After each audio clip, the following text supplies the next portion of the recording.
The postmodernists, they're the logical conclusion of the Nietzschean dilemma. God is dead. The value structure collapsed. The specter arises of all value structures collapsing. That's the postmodernist dogma. All value structures have collapsed.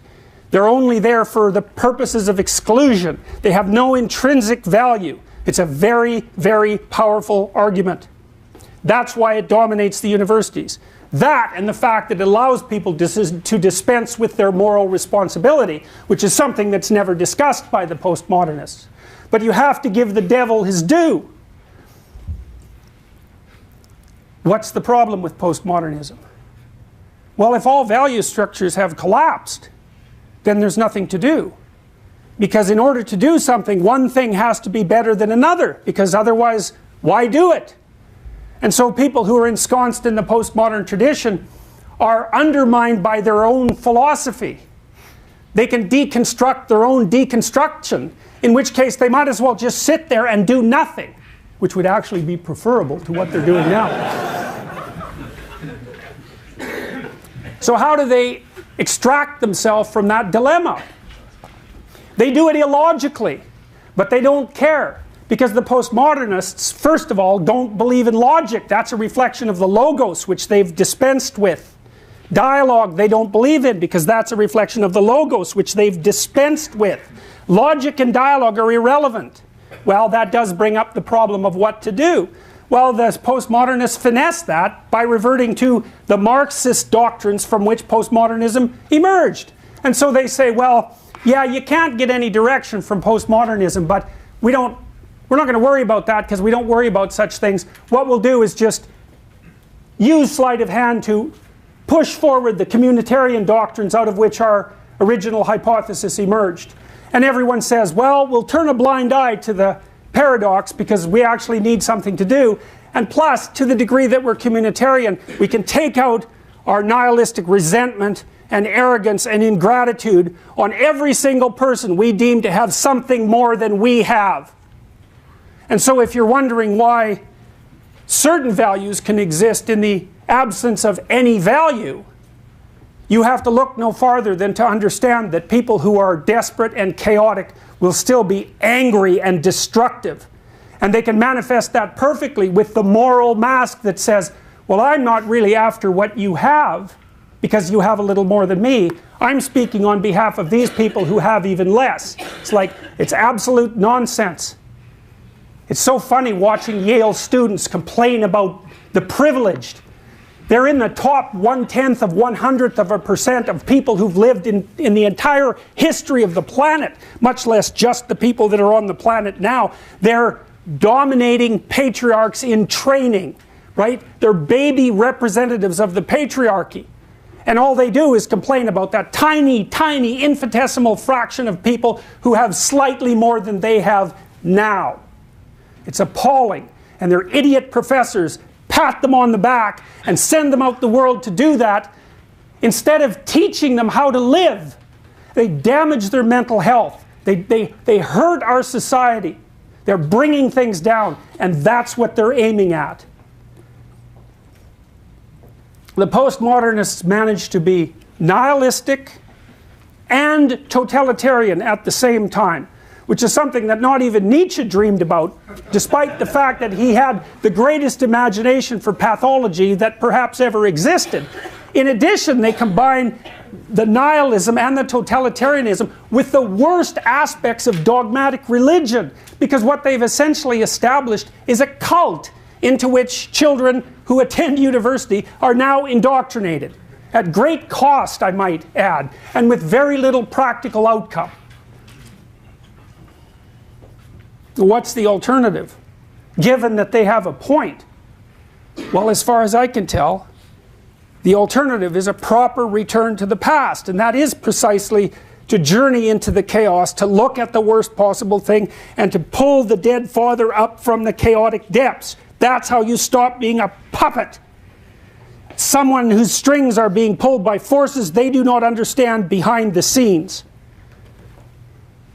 You find out what's great about your culture, this thing that's provided us with everything that we see in this room, this amazing warmth that we're experiencing when it's 30 bloody below outside, the fact that the electricity is on and that computational resources are working and that we can all sit here peacefully and that no one is hungry. In fact, we're too fat. That's our big problem. Oh no, we have so much stuff we're getting fat. Yeah, well, that's a good problem to have. We should have some gratitude for what's been produced that's brought us to this point, and we need to wake up and understand what we're doing.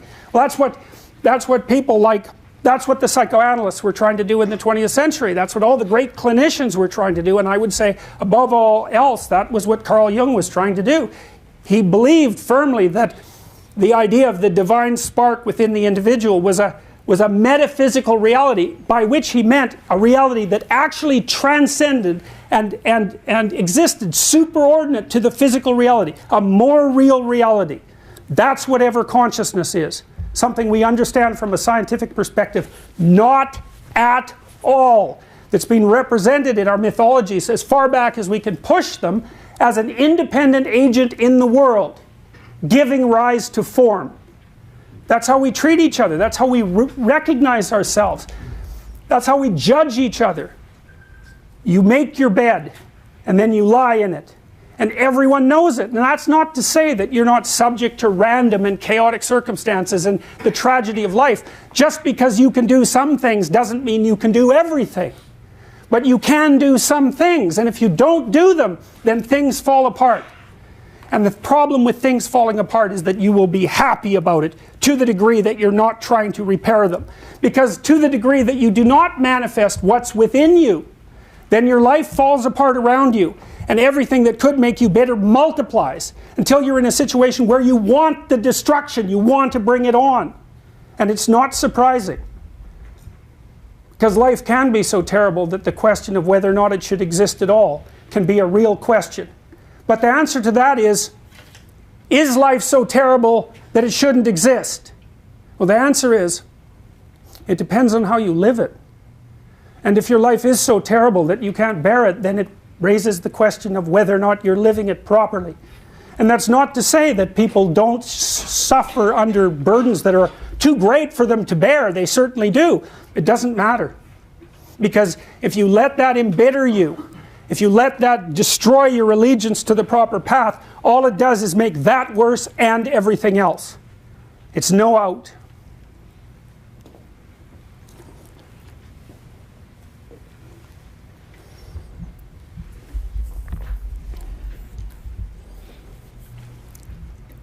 So what did I learn from studying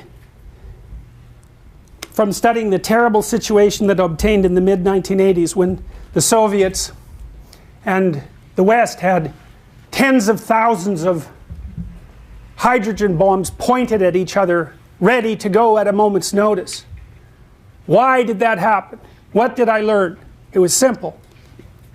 The reason that that situation existed was because I was not good enough. I was not good enough. The reason that the terrible situations in the world exist now is because you're not good enough. You're not good enough. You're not good enough. We could solve any problem. We can solve any problem. If we used all the resources that were available to us, if we live properly, we have no idea what we could turn what we're in into. So I would say, you support free speech because it's the mechanism that maintains the sanity of the individual and society.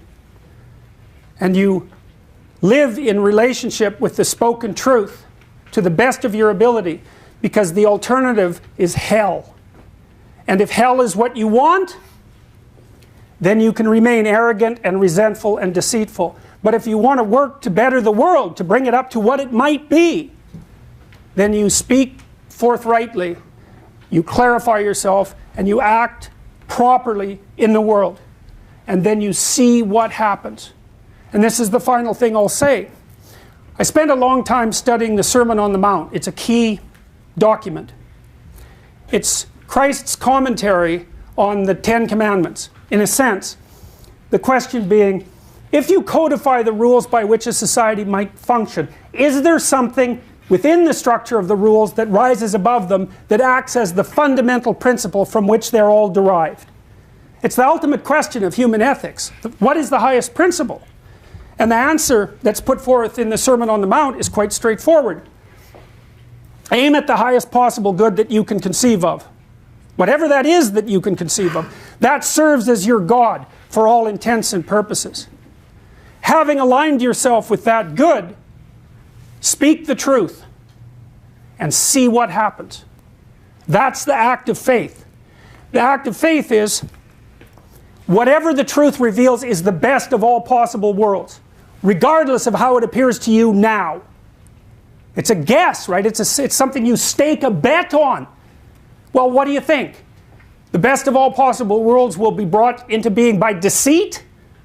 It seems unlikely. You know that doesn't work in your own life. You tangle yourself up in your own lies, right? One lie breeds 10, and 10 breeds 100, and maybe you put the consequences on down the road and you don't fall into the pit for 5 or 6 years. Maybe you've even forgotten why you fell in when you finally do fall in, but everyone knows that you don't get away with anything.